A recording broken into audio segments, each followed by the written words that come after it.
If we keep at the rate we're going, we would get there. All right, our next presenter is Ashley Lee. Are you going up also, Jared? Or we're gonna all tag team this. Okay. All right. That one has drop Can you hear me? It's definitely much better. Probably could hear me without this. So this may be a little repetitive because we've been talking about Artemis and Maestro here quite a bit. And if you attended the tours in the lab yesterday, you got a little sprinkling about Artemis and Maestro. How many of you attended the tour yesterday? What'd you think? It's pretty cool, isn't it? It's pretty awesome. A lot of work has gone into building that lab in particular. And you probably didn't get around and see our Sprite lab, which is our Small Projects Rapid Integration Test Environment lab, which is where we do a lot of the small sat hardware in the loop testing. And you probably didn't get around and see the software development facilities, did you? Where the flight software is being developed. Okay, great. So there's just, you saw that large lab. I think I counted 26 different labs, configurations that we support from an Artemis and Maestro perspective.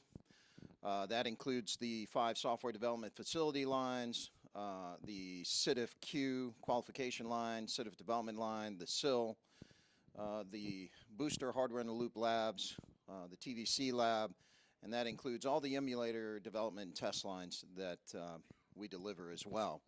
And in addition to that, we have test development lines where we qualify and verify the Artemis software and the Maestro software. And we have development labs, multiple development labs that are in various configuration states to match the intended production environment. So it's a challenge, a version control, configuration control challenge. But I'll talk a little bit about how we've met that. So next slide, please. Or am I the advancer? You got it, Jim? Thanks. So give a little context here. It looks like my videos I probably forgot to attach those when I sent the presentation, so that's my fault. Little context here. This is really leading to why we developed Artemis and Maestro, right? So vehicle failures are expensive, right? I believe the Titan 4 A20 back in 1990, estimated cost of that explosion was over $1 billion. They can be very dangerous. In this case, the U.S. Navy submarine launched a Trident missile, and it sort of came back like a boomerang. We didn't want that. And then, of course, the human element. We have lost lives on the vehicles, and that is always first and foremost in our mind as we develop any spacecraft vehicles or anything that's in support of testing those vehicles. Next slide. And somebody turn the AC on because it is freezing up here. So, back then, technology during the Apollo era was, it was lacking a little bit. We didn't have as much power in our PCs. But in 1971, Intel introduced the first microprocessor, which was the Intel 4004. And so that made some strides. We were able to start making strides in our technology improvement. But back then as well, there were no vehicle simulations, just test flights. Okay, build it, test it, explode. Don't do that again. Got to change something, right? Next slide. But now we've got multi-threaded operating systems running on high-frequency multi-core microprocessor hardware. We've got vehicle simulations that have become possible now with better risk profiles for human crews and test hardware, and it's less expensive than doing test flights over and over and over. So we can run, as Tia said, 1 million different tests before we ever put the hardware on the vehicle and launch it. So we can have a high confidence that the vehicle and the flight software is going to perform as intended, both in nominal and as many off-nominal situations as we can come up with. You can't test them all because you can't always think of them all, but as many as we can possibly think of. Next slide. Bam! In comes Artemis, right? So Artemis, and by the way, the program stole our name, just to let you know that. We had the name first. But we like to say we say it loud because we're in all caps. So you see it in all caps, you know you're talking about Artemis, the simulation. Artemis is, it's an acronym. It stands for the Advanced, probably would be more aptly named Adaptable, but it's Advanced Real-Time Environment for Modeling, Integration, and Simulation. It provides the real-time hardware-in-the-loop environment for hosting the system and the simulations for aerospace vehicles, robotic systems, small spacecrafts, and it stimulates hardware under test. So it is capable of stimulating the components, the sensors, the effectors, even the motion systems. We do a 6 degree of freedom lab here where we stimulate the legs and we move the floor. It's reconfigurable for vehicle design.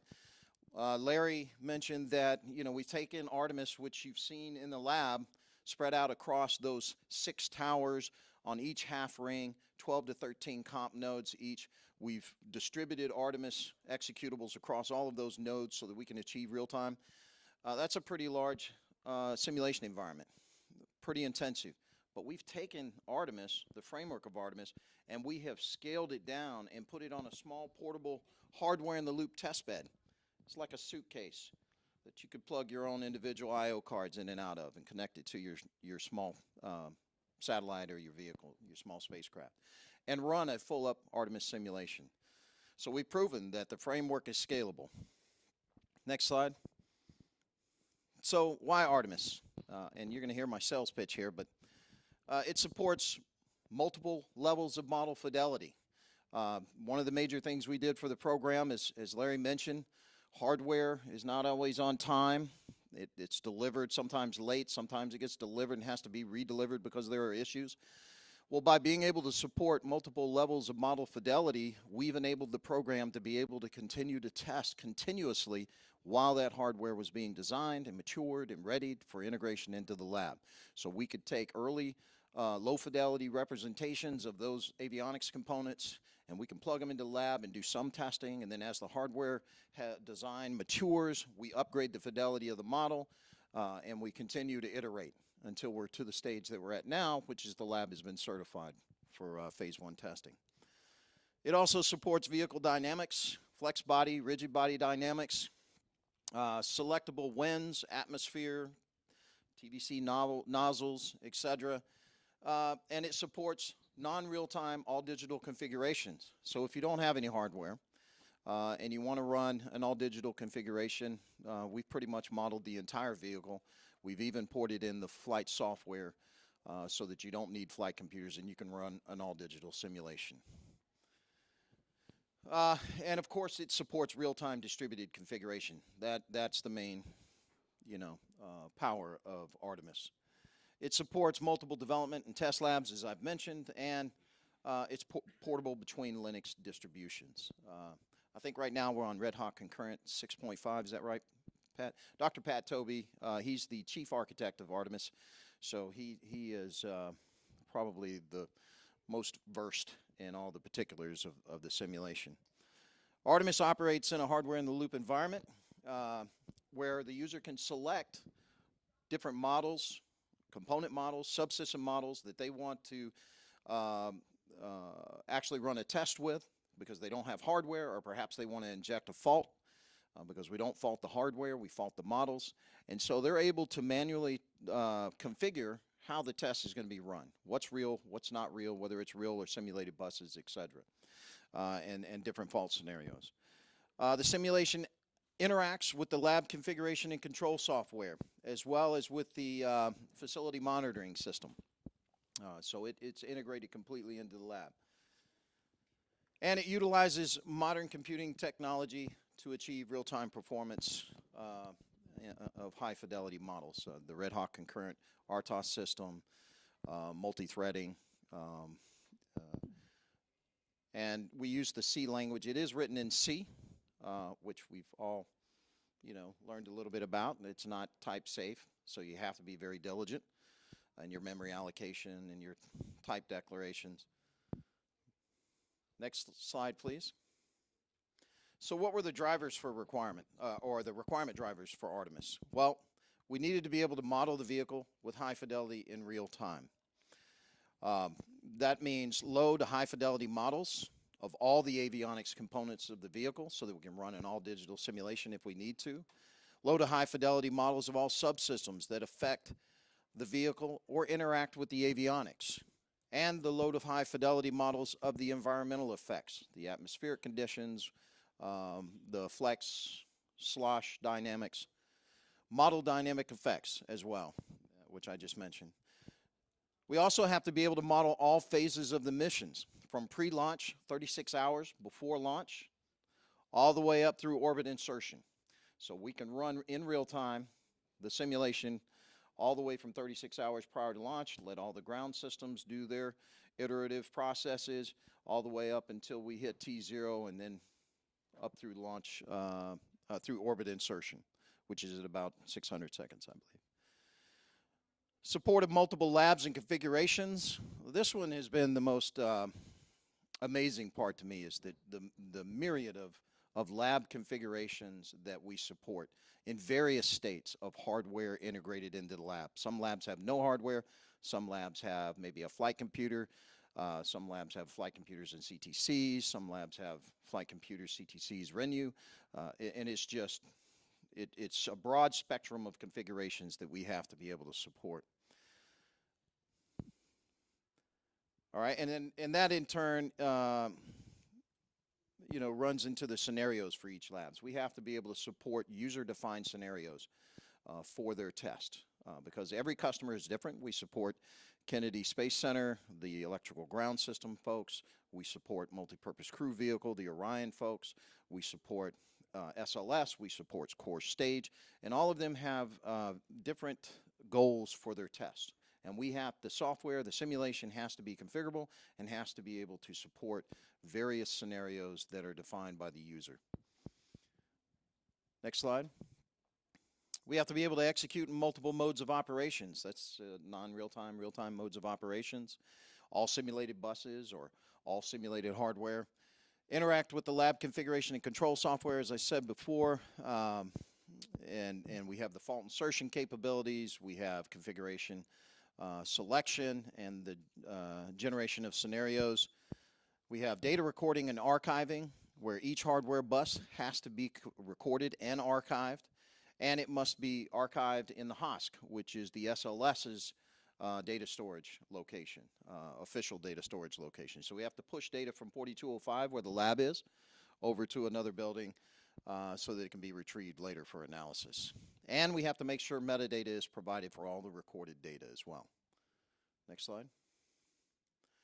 So the design of Artemis, and I'm not going to get way into the weeds because we only have 25 minutes here, but I have some backup slides as well. And of course, if you want to know more, you can always contact myself or Jared or Dr. Toby. But at a high level, the Artemis simulation consists of a simulation executive.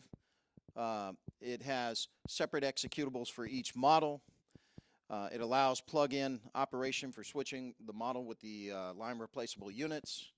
The models have to be distributed so that we can achieve real time, so therefore you have all the comp nodes that are around the frame of the systems integration lab.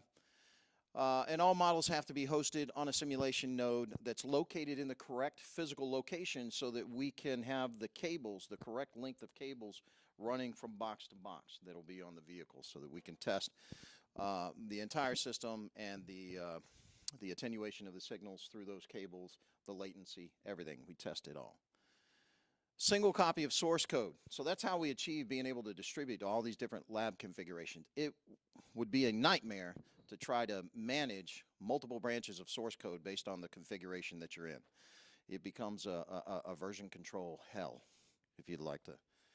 We did it for a little while, and it got a little out of control, and we had to pull everything into a single source code trunk. So otherwise, we were going to go crazy. But that's how we do it. We have a single source code trunk.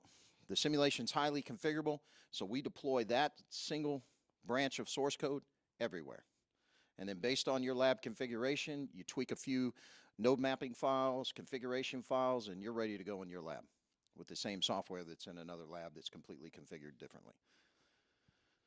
All models utilize the same libraries. to allow for ease of incorporation and maintenance. That's your intermodal communication, hardware communication, I/O configuration files, your input file parsing, data recording, utility functions. All of those are shared. The vehicle configuration logic and dynamics engines are generic in order to support changes in the vehicle architecture based on your design analysis cycles or your frac cycles. Shared memory region used to transfer data between models. We have a blackboard structure that is defined to include all the data that's shared between the models in the simulation.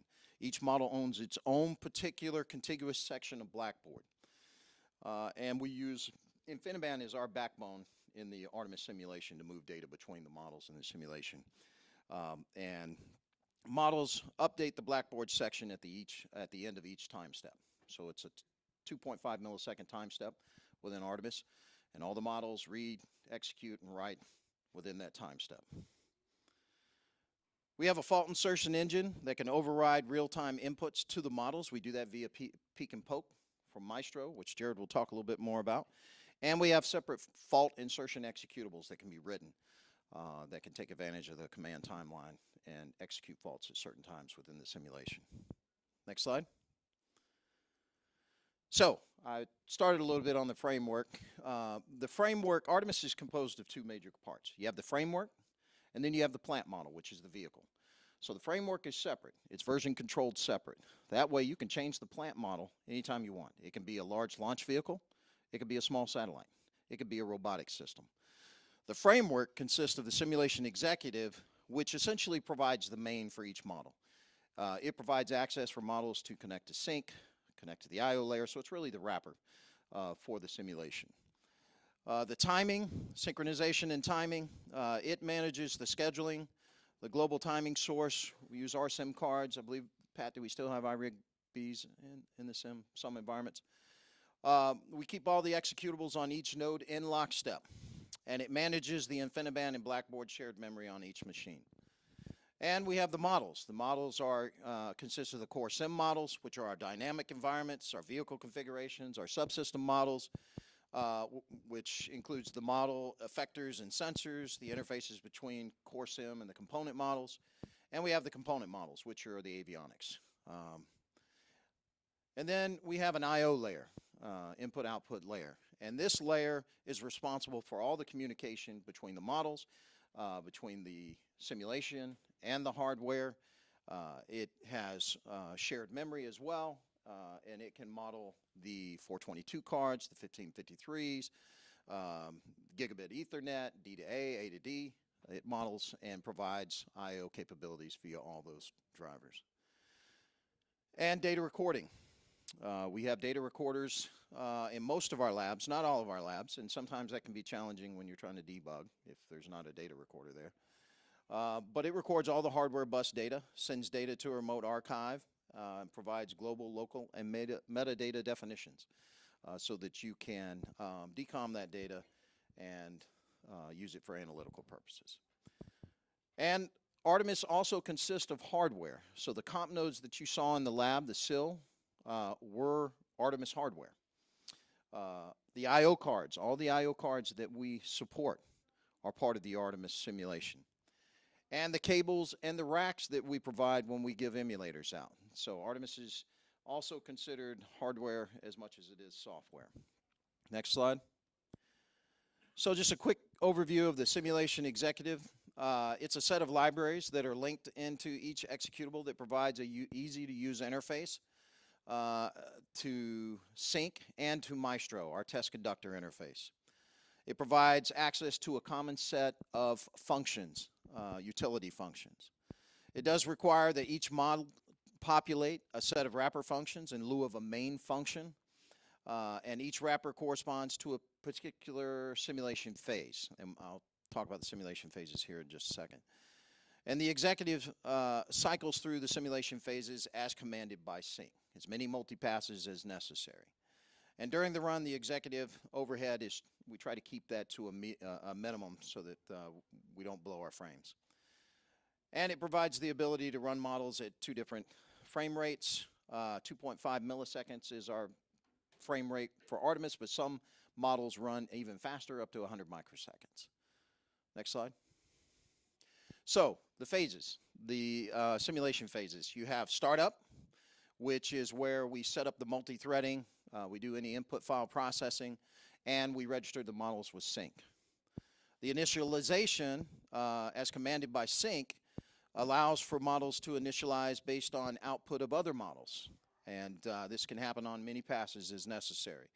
It handles Blackboard data transfer after each pass, and the data recorder setup occurs during the last pass. And then it moves into a scheduled phase, where the reads and writes to the I/O layer occur, nominal model function calls occur, the Blackboard data transfer occurs after each pass here, and models have an option of buffering Blackboard data for read-write protection when using the minor frames or the minor frames. And then shutdown, where we close out the I/O layer and the local data recorder connections. Next slide. And I know I'm going fast, but I got to give Jared time to talk as well about Maestro, so I apologize. Quick timing and sync overview. Timing, sync or synchronization component, we call it sync, controls timing and scheduling for the frames. For each Artemis executable, they can run at different frame rates that are a multiple of the sync minor frame rate. And it maintains hard real-time operation using a timing card such as RSIM or iRig-B, but we can also run non-real-time with our sync as well. And it creates and controls access to the shared reflective memory region of Artemis, known as the Blackboard. And it receives and responds to commands from Maestro for both master and slave syncs, and I'll talk about that here in just a second, the architecture. Next slide. So, master-slave architecture.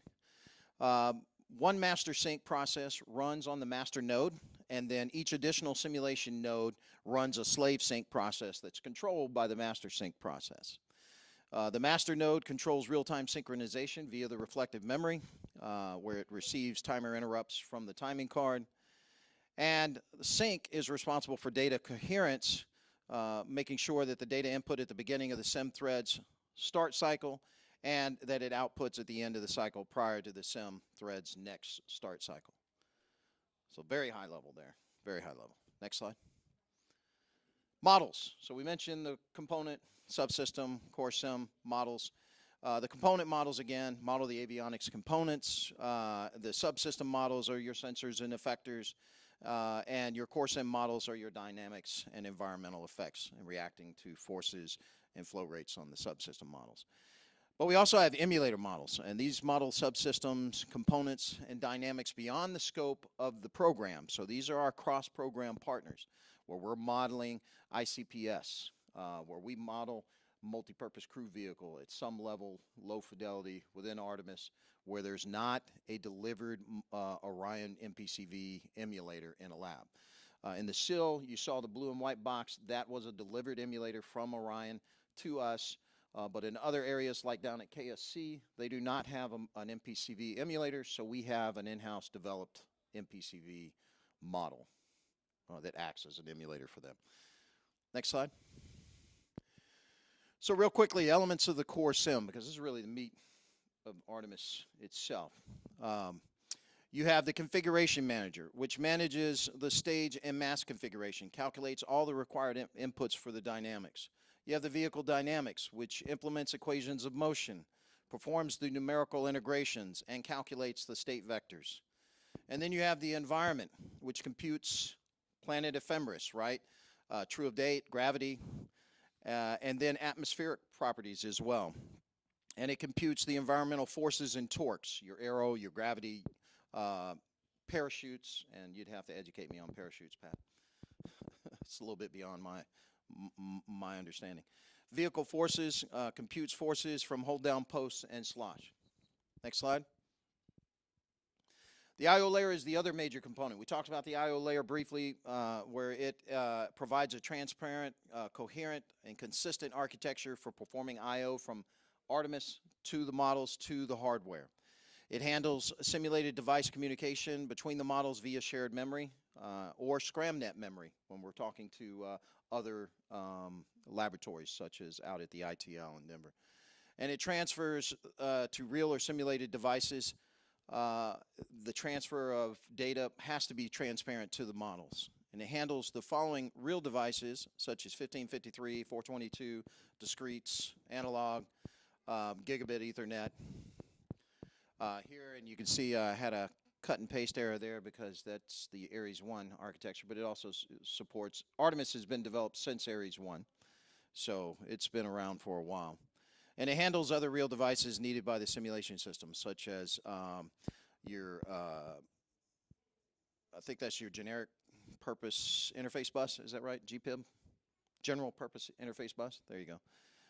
And then your ScramNet GT, which is sort of a next generation version of ScramNet, and your iRig. Next slide. And the data recorder. The data recorder, again, supports generic data recording of multiple types of interfaces, all those interfaces we just talked about. It's configurable via XML, which is really nice because different labs have different I/O cards. Data is recorded in its raw format. Each packet messages is recorded with a timestamp. We have a requirement to be within 200 microseconds. So each interface is recorded in a separate file, and it interfaces with the Maestro daemon and provides periodic archiving capability for analysis during long tests. Next slide. I think this hardware would be the next one.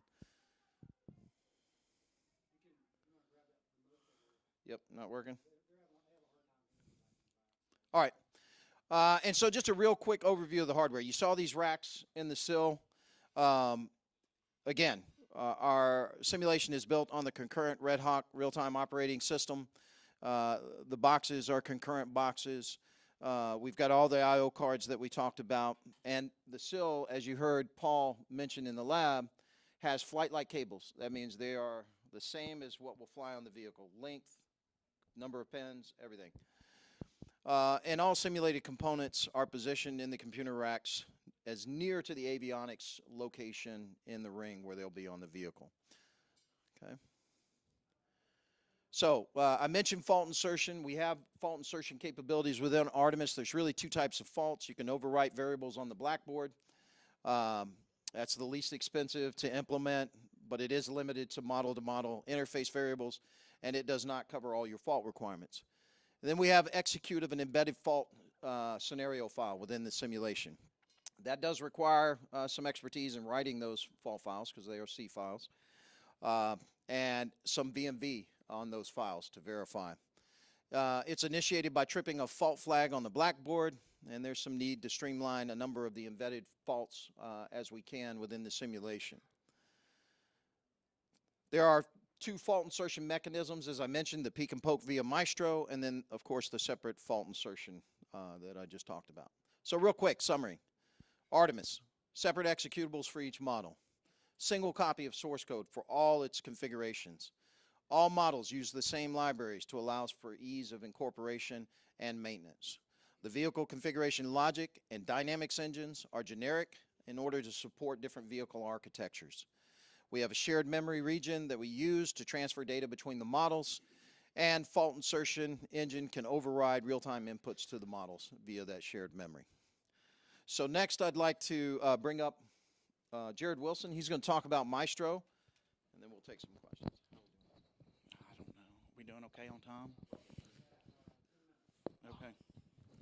I think I can do it. Okay, so Maestro is another product we have that runs in the integration facilities. We're more on the lab framework side of things.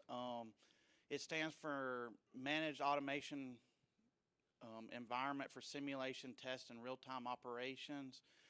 We serve as the lab automation and configuration software for the integrated avionics test facilities, allows users to configure real and simulated and execute faults and events as part of the sim. We monitor the testing, and we can analyze the integrated tests like doing post-test analysis. Our requirement drivers is to configure the lab in a test environment to run tests in automated fashion, to interface with real-time vehicle simulation, display the test and facility data, to archive the test artifacts, and to perform the post-test quick look data analysis. We're kind of broken up into we're orchestrated script-driven test control. We have a lot of Python scripts. We use a lot. We're heavy into XML file-based configuration. We have a middle architecture called a pub sub that sits in the middle that reads the shared memory coming out of the Artemis simulation for driving our displays, plots, tables, and things that the user would like to see at the display level. We distribute the metadata for the different bus types for allowing the displays. We have a flexibility in Maestro for plug and play for different node types. If somebody wants to bring in a new piece of hardware that wants to be tested, they can implement this new node type definition and integrate very easily into the facility. Maestro can run on Linux or Windows platforms. I kind of hit on a lot of this. We basically configure the lab. We start the whole simulation down to distributing the Artemis models to the different architecture in the facility. We configure the different node types to do their specific role as part of the simulation. We monitor Artemis. So if they have a critical or some kind of fatal error, we can bring down the facility in a acceptable fashion. We configure lab-specific equipment. So during the tour yesterday, they kind of hit on the data breakout boxes and the power breakout boxes. We configure those, what's real, what's simulated. We display the runtime test and facility data, and we've kind of hit on these. So this is kind of what the architecture looks like. We have a configuration manager that sits in the middle with all the configuration files and the software. We have a requirement that the software, we have to push down the software to our given nodes part of the test and guarantee that what's running down there is what's CM'd on our configuration manager. And we use rsync for that capability to do the checksumming to guarantee, because you don't want somebody messing with the software down on the nodes and not guaranteeing. So we had to meet that requirement. This is basically what the lab looks like from a software standpoint. This is really good to me. This is kind of the onion diagram of where we sit. We sit here in this lab outside this onion, and then you have Artemis, the models, then you have the IO layer that Ashley hit on, and then your hardware units under test that sit in the middle. So it's kind of an overview picture where Artemis Maestro sits, the models, and then down to the IO layer. This is a test case example. So we have you have the requirements coming out of SLS or the different programs. We map them to our test case scripts that the software testers and the verification tests that requirements that are needed.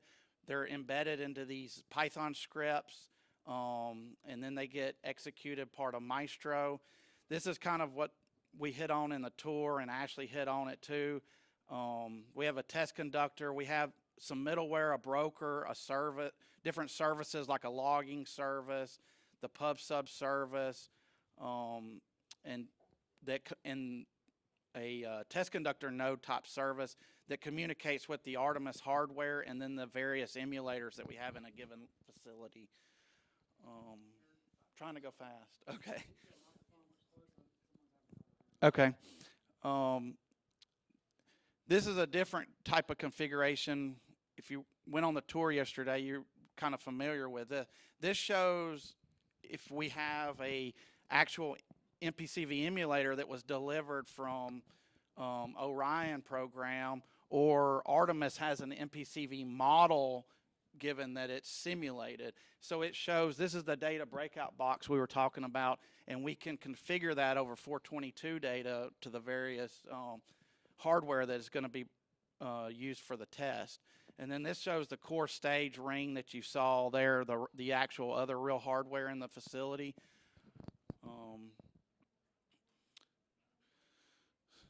So this is my last slide here. So in a summary, Maestro, it orchestrates the test, it configures, starts and stops. It cleans up the facility for any models that may have gotten hung up during the test, or power that didn't go down correctly, or anything that needs resetting in the facility. We make sure to monitor that, so we can kick off a new test without any downtime. We configure, like I said, most of the hardware and the if a user wants to do a fault case, we can configure that down to which node type that needs to execute that fault, so it gets injected correctly at the right time during the simulation. We have lab-specific equipment, which I hit on earlier. That's if we have different emulators from different facilities that come into the lab, we have to be able to integrate with them. We have a, I don't know if, so I kind of have it here, hit on here, this SATAM interface. We have this function dictionary type interface that's a NASA spec, that where all the different centers have agreed upon it for, if you want to bring equipment into an integrated test facility, you have to adhere to the SATAM spec. And that way that the host lab facility can actually communicate with your hardware. So we have to meet the same requirements as actually said when we take an SLS in a box to another center. We have to adhere to the SATAM specs so they can drive our hardware and simulation as part of their test integration activities. So I wanted to make sure to hit on that as well. We're really, right now, our current work is, we're really ramped up on doing a lot of the post-test analysis. Like Ashley said, and Larry hit on it earlier, is we have so much data now from all these test runs and activities going on. Maestro's really getting involved with kicking off a lot of the analysis tools as part of the post-test, so we can do a lot of the generating the reports and whatnot for the analysis, you know, so there's not a lot of man-in-the-loop activities. We can automate a lot of that. So you want to say one more thing, Ashley, or I know we're out of time. So. So thanks, Jared. I appreciate it. The main thing to note here, besides, you know, it's a really high level, and we apologize, 25 minutes, can't really talk about a full hardware-in-a-loop simulation capability the way you'd like to. But, you know, Maestro has been proven to be configurable as well. We've used Maestro in the X-ray Cal, doing some work with them. We've taken Maestro and ported it into the REST project that we did for the Department of Defense. Same thing with Artemis. So the main thing I want you to take away here is Artemis was built and Maestro was built to support a large launch vehicle program, but we had foresight when we started building the simulation and the test conductor interface to make them highly configurable, because we really felt that we would want to use these two software suites on different projects, small projects, other projects. We do have some desire to make the Artemis Framework open source.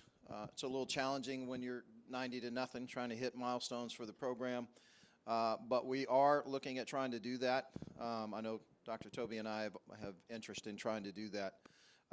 So if you're interested and you're now going, I got to get me some of that, right? Got to get you some of this. Just, you know, get in touch with myself or Dr. Toby or Jared, and we can talk. We got a few moments for questions if you got any, and I brought the heavy hitter in case you had some real we can hard take ones. like one question. No, we got two. By the way, if you guys want to do a splinter session, if there's a lot of questions, we can definitely do a splinter session across the hall, right? So we've done that before. Questions? Nope. One, Jason has one. Yay. Okay. Oh, all right. Yeah, they, okay. All right. So we'll. Just again, Jared had mentioned that they're processing a lot of data. If you were on the tour, you heard Paul Hastings tell you that with a 40-minute run, average test run in the lab, we produce over 1 terabyte worth of data. And if you heard me earlier, we can support a 36-hour run. So I tell you how much data we're pumping. So the simulation is very configurable. You know, we can change that to data recording via XML to record every second instead of, you know, every 2.5 milliseconds. So we can reduce the amount of data, you know, in that regards. But it's still a lot of data. All right. Thank you. Great. Thanks.